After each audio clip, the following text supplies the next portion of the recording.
Zyra e prokurorit special të Kosovës me Selina Hag ka njoftuar se ka ngritur një padi kundër Hashim Thaçit dhe kundër disa shqiptarëve të tjerë të Kosovës dhe akuza është e rëndë, është shumë e rëndë. Këta akuzohen që kanë kryer krime lufte dhe krime kundër njerëzimit gjatë luftës në Kosovë. Kjo akuzë u bë publike në momentin që Hashim Thaçi bashkë me negociatorët e tjerë të Prishtinës dhe Beogradit ishin nisur për në Washington, ku ishte planifikuar të mbahej në datën 27 një summit serbo-shqiptar e sponsorizuar në patronazhin amerikan. Nuk dihet në çpik të itinerarit ishte Thaçi në momentin që i erdhi ky lajm, po dihet tani më që Thaçi në momentin që e mori lajmin mori aty për aty vendimin për të kthyer mbrapsht. Me njëherë pas këtij vendimi u mor vendimi tjetër që konferenca të anullohet, apo summiti të anullohet. Ishte një summit që kishte provokuar ca pritëmëri, ishte një summit interesant, i organizuar nga Grenelli, ky personazh misterioz, që ishte caktuar nga administrata amerikane për të negociuar midis palëve serbe dhe shqiptare, por nuk përjashtohej që të verifikohej gjatë summitit serbo-shqiptar dhe prania e Mike Pompeos, sekretarit të Departamentit të Shtetit, po pse jo, edhe të Trumpit, gjithnjë në varësi të rezultatit që do të arrijë, sepse vetëm një rezultat shumë i madh, shumë i rëndësishëm, mund të legjitimonte praninë e presidentit amerikan aty, apo shtrëngimin e duarve nga ana e këtij të fundit me dy krye negociatorë, në rastin konkret Vučići dhe Thaçi. Kjo negociat u organizua në këtë moment për një arsye shumë thjeshtë sipas meje. Mund të ketë interpretime të ndryshme, por unë po jap leximin që unë i bëj unë. Është organizuar tani për një interes të thjeshtë amerikan. Amerikanët janë një proces zgjedhor tani, janë në fushatën presidenciale. Presidenti amerikan vetë është një nga kandidatët presidenciale dhe ai në nëntor mund të rinovojë mandatin e tij presidencial. Por është rreziku që të humbasë zgjedhjet dhe këtu të ndërpritet karriera e tij presidenciale. Në këtë rrethana ai kërkon që të shesë publikut amerikan një sukses ndërkombëtar, një sukses diplomatik. Dhe një arritje e tillë, ai ka menduar bashkë me enturazhin, mund të arrihet nëse zgjidhet në morinë e çështjeve ndërkombëtare që ka nevojë për një negociat, nëse zgjidhet ajo më e kollajta. Dhe ata kanë zgjedhur sipas meje më të kollajtën. Kanë zgjedhur një negociat në cilën mund të bënin bingo, sepse palët ishin më të kontrollueshme dhe mund t'i detyronin që të binin dakord. Me këtë e shpjegoj unë faktin pse kjo negociat u bë tani. Po, puna është që nuk u bë dot, sepse u sabotua në mënyrë më të çuditshme. Fakti që u sabotua ka ngjallur shumë interes, edhe ka provokuar shumë komente, ka 2 ditë, 3 ditë që kudo nëpër botë analistët dhe komentatorë edhe ekspert janë duke pyetur veten, po nuk është se janë duke dhënë ndonjë përgjigje, si shpjegohet ky lloj përkimi në kohë midis momentit në cilin zyra e prokurorit special të Kosovës bëri këtë padi, këtë akuzë të rëndë, dhe momenti tjetër në cilin amerikanët po përpiqen të organizojnë një summit serbo-shqiptar me sponsorizimin e tyre. Është një përkim sugjestiv, interesant, unë nuk kam një përgjigje për këtë.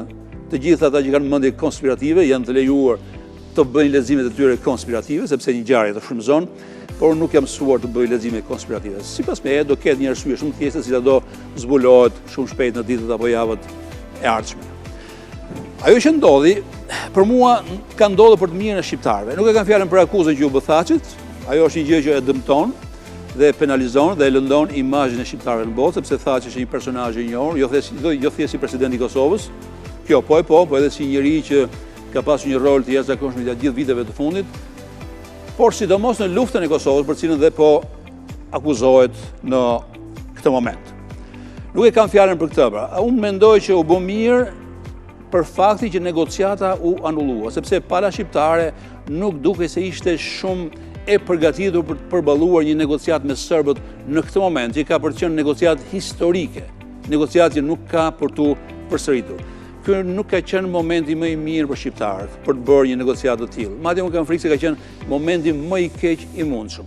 Dhe ka qenë i tillë për 2 arsye. Arsyeja e parë është që kauza kosovare rezulton në ditët e sotme shumë e dëmtuar, shumë e dobët. Ajo nuk e ka atraksionin që ka pas prej kohësh. Nuk ka atë sex appealin që ka pas deri para ca kohësh. Nuk Kosova nuk ka më simpati ndërkombëtare që ka pasur me kohë. Dhe kjo vjen për arsye lokale. Kjo vjen vetëm për shkak të klasës politike në Kosovë, e cila ka manifestuar, sidomos kohët e fundit, që është e dobët dhe e papërgjegjshme. Eksponentët e kësaj klase politike kanë demonstruar në vijimësi që janë ndërprirur të vënë në plan të parë një interes të tyre të ngushtë, personal apo partijak, përpara interesit të kombit apo të shtetit kosovar.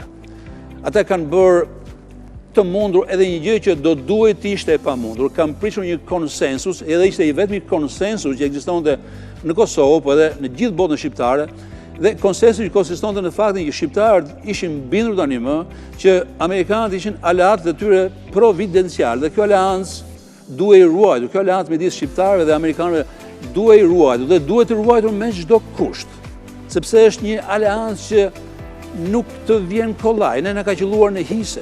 Nuk është se është një aleancë që e kemi fituar për meritat tona dhe prandaj duhet mbrojtur. Jo, ka ca kohë që ideja e kësaj aleance është plasaritur, është komprometuar. Dhe kur them ka ca kohë, kam parasysh momentin në cilin në skenën politike kosovare u shfaq një person dhe një parti e caktuar, është fjala për Albin Kurti dhe Vetëvendosjen, të cilët prej atij momenti dhe në vijimësi janë konsideruar nga njerëz caktuar ndërkombëtar dhe lokal si njerëz me frymëzime anti-amerikane. Po edhe nëse kjo nuk është e vërtetë, dhe unë nuk besoj që kjo është e vërtetë, po është një gjë tjetër vërtetë, që sigurisht luan rol në këtë diskutim që unë po bëj.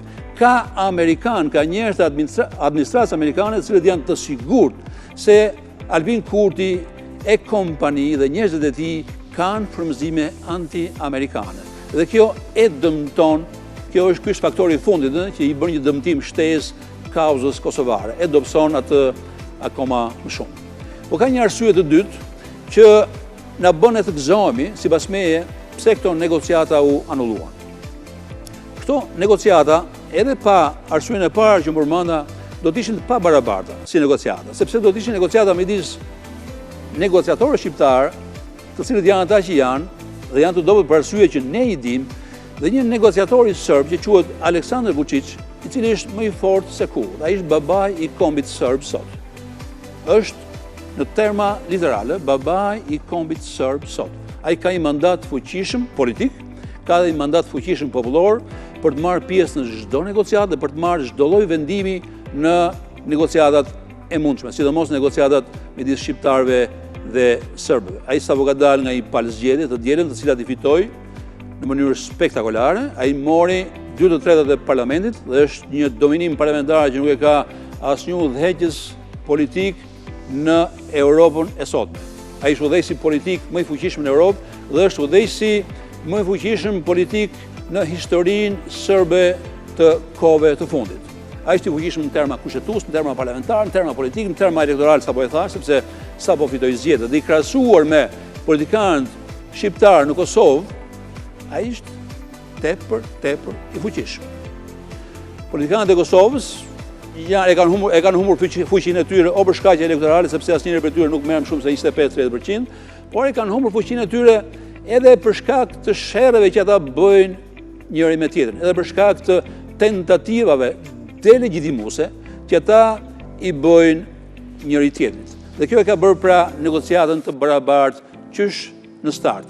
Përveç kësaj, janë dhe kauzat që janë lojë që krijojnë avantazhe për palën serbe në këto negociata. Serbët janë me idenë që ata e kanë humbur Kosovën. Ata e quajnë të humbur Kosovën dhe në çdo negociat ata luajnë me qarin, ata nuk kanë çat humbasen, veç në fitofshin ndonjë gjë dhe çdo fitore, qoftë edhe minimale, do të ishte një gjë e gëzueshme për ta. Dhe meritat dhe medaljet për këtë do t'i merrte negociatori Vučić. Do të kundërt, kosovarët, shqiptarët e Kosovës janë me idenë që Kosovën e kanë fituar tani më.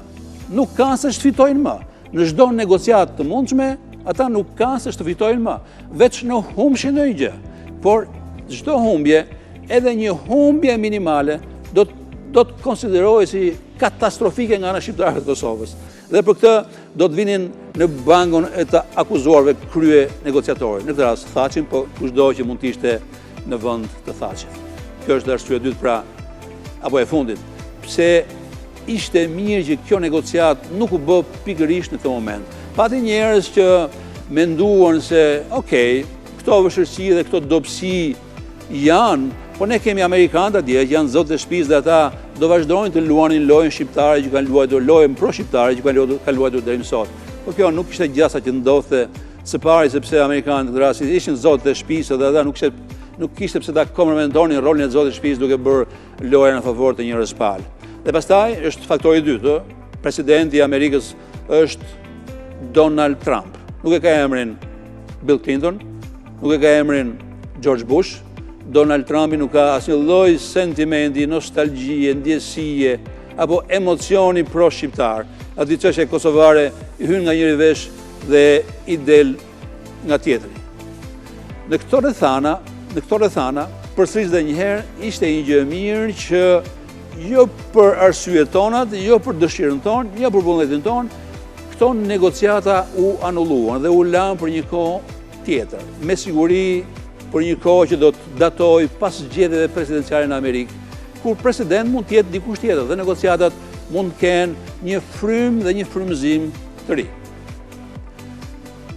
Ky ishte monologu im për sonte. Dhe tani, le të fillojmë.